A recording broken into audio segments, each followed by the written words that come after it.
समांतर रेखा का समीकरण है, तो क्या होगा ax plus by plus lambda equal हम इस रेखा की समांतर लिख रहे हैं, तो हमारा x का कॉफिशिएंट और y का कॉफिशिएंट तो सेम रहेगा, लेकिन c का मान बदल जाएगा।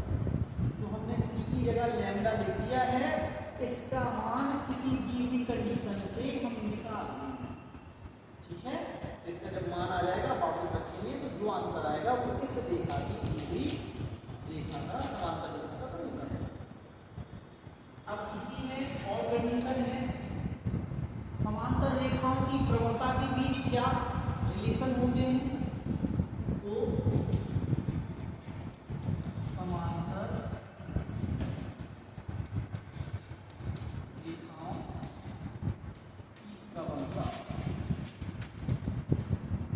अगर ये M1 का M2, तो ये M1 बराबर होता है, अगर कोई दो रेखाएं एक दूसरे की समांतर हैं तो उनकी प्रवणताएं कैसी होंगी, बराबर। आगे बात समझ में। अब हमने समांतर का पढ़ लिया, तो हम दूसरा पढ़ेंगे,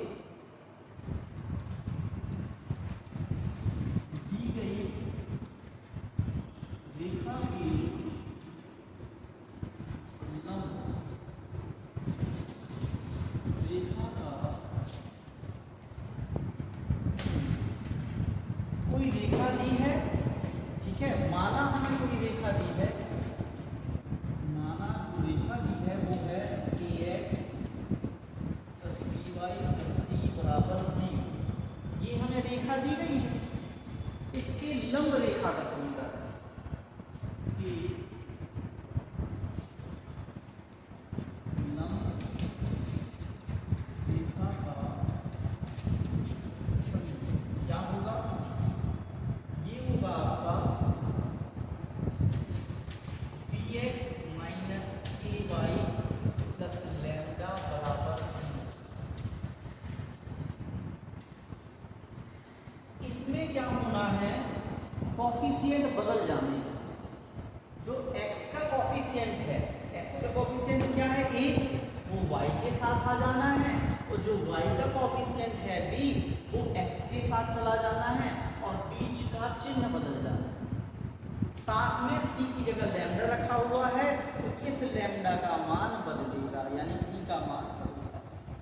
तो हम किसी कंडीशन से लैम्डा का मान निकालेंगे और वो यहाँ बदलेगा। अब लंब रेखाओं की प्रवणता के बीच क्या रिलेशन है, जैसे समांतर रेखाओं की प्रवणता के बीच रिलेशन था, ऐसे ही लंब रेखाओं के प्रवणता के बीच रिलेशन है। लंब रेखाओं की प्रवणता हमने माना ये है M1 व M2। ठीक है, तो रिलेशन क्या है, M1 इंटू M2 बराबर माइनस, ये या फिर M1 बराबर माइनस 1/m, या M2 बराबर माइनस 1/m। ठीक है, तो कोई भी फॉर्मूला लगा, क्लियर हुआ।